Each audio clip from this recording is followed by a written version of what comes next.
Shalom Bapak Ibu, Saudara dan Saudari yang terkasih, sahabat-sahabat garam dunia.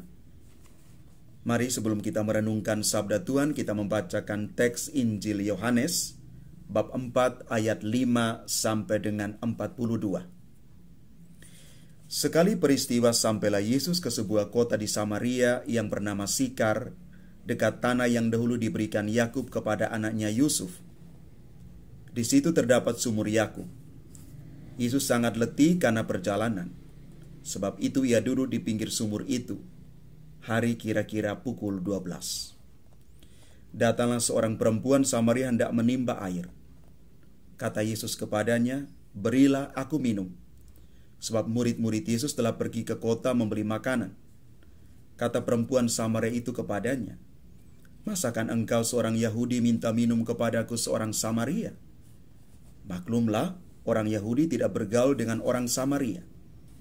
Jawab Yesus kepadanya, "Jikalau engkau tahu tentang karunia Allah dan siapa dia yang berkata kepadamu, 'Berilah aku minum,' niscaya engkau telah meminta kepadanya dan ia telah memberikan kepadamu air hidup." Kata perempuan itu kepadanya, "Tuan, engkau tidak punya timba dan sumur ini amat dalam. Dari manakah engkau memperoleh air hidup itu?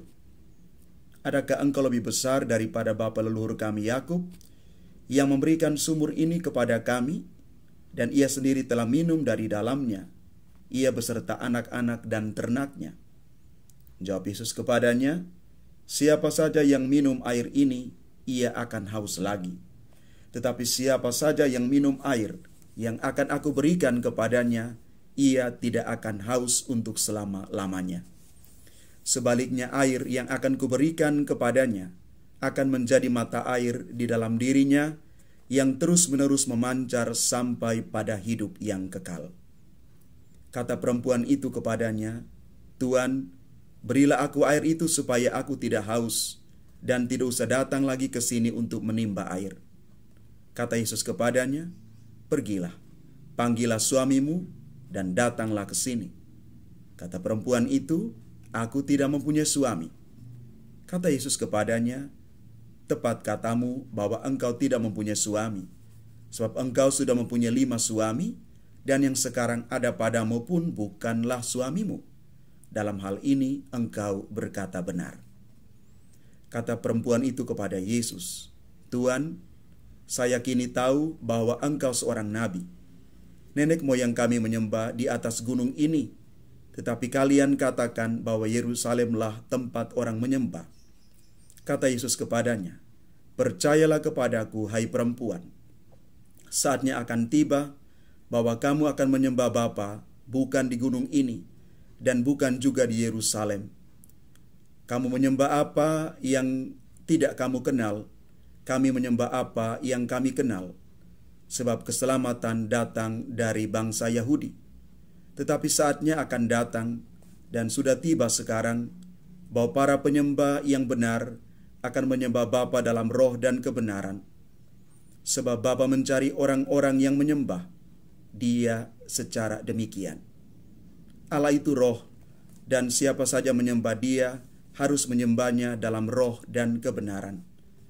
Jawab perempuan itu kepadanya, "Aku tahu bahwa Mesias yang juga disebut Kristus akan datang. Apabila ia datang, ia akan memberitakan segala sesuatu kepada kami." Kata Yesus kepadanya, "Akulah dia yang sedang bercakap-cakap dengan engkau." Pada waktu itu datanglah murid-murid Yesus, dan mereka heran bahwa Yesus sedang bercakap-cakap dengan seorang perempuan. Tetapi tidak seorang pun bertanya, "Apa yang hendak engkau kehendaki?" atau "Apa yang engkau percakapkan dengan dia?" Perempuan itu meninggalkan tempatnya di situ, lalu pergi ke kota dan berkata kepada orang-orang yang di situ, "Mari, lihatlah orang yang mengatakan kepadaku segala sesuatu yang telah kuperbuat. Mungkinkah dia itu Kristus?" Mereka pun meninggalkan kota itu lalu datang kepada Yesus. Sementara itu murid-murid Yesus mengajak dia. Kata mereka, "Rabi, makanlah." Akan tetapi Yesus berkata kepada mereka, "Padaku ada makanan yang tidak kamu kenal."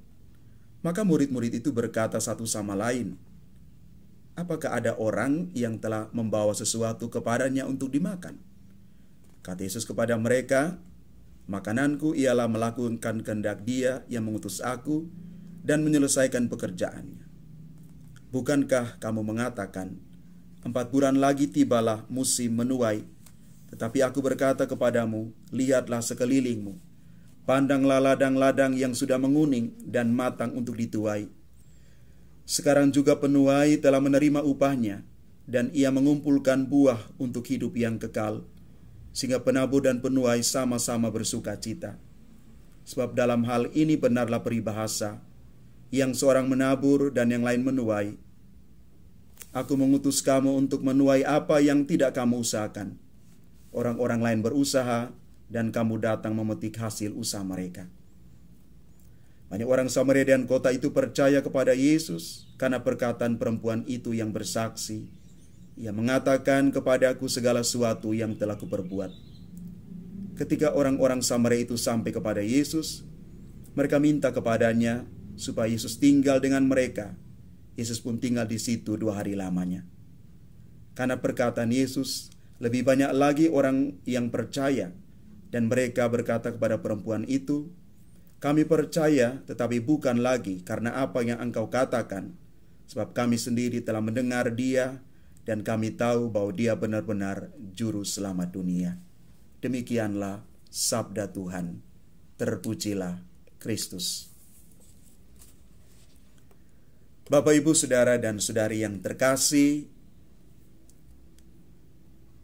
bacaan Injil menampilkan Yesus yang adalah air hidup berjumpa dengan seorang perempuan Samaria. Percakapan Yesus dan wanita Samaria yang transformatif membawa daya ubah kepada wanita tersebut, yakni daya hidup baru. Mulai dari sikap wanita Samaria yang tidak peduli karena Yesus seorang Yahudi, karena memang orang-orang Samaria dan Yahudi tidak boleh bergaul. Tetapi inilah puncak dari pengalaman iman perempuan Samaria bertemu dengan Yesus, sumber air hidup itu. Yaitu mulai dari perjumpaan, pengenalan, sampai pada pewartaan. Dia menjadi misionaris yang mewartakan kabar sukacita sampai dia sendiri mengalami pengalaman hidup kekal itu. Apa pesan firman Tuhan hari ini untuk kita? Perjumpaan dengan Yesus selalu membawa perubahan dalam hidup, perubahan ke arah yang lebih baik. Bahwa di dalam Ekaristi, baik ketika mendengarkan sabda dan menyambut tubuh Kristus, kita juga mengalami perjumpaan yang mengubah kita menjadi lebih baik.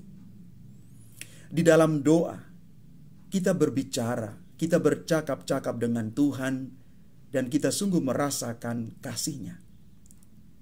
Dan setelah kita diubah, kita siap untuk diutus sebagai pewarta Injil, kabar gembira Yesus itu bagi siapa saja. Semoga Yesus air hidup itu mengubah hati kita menjadi baru.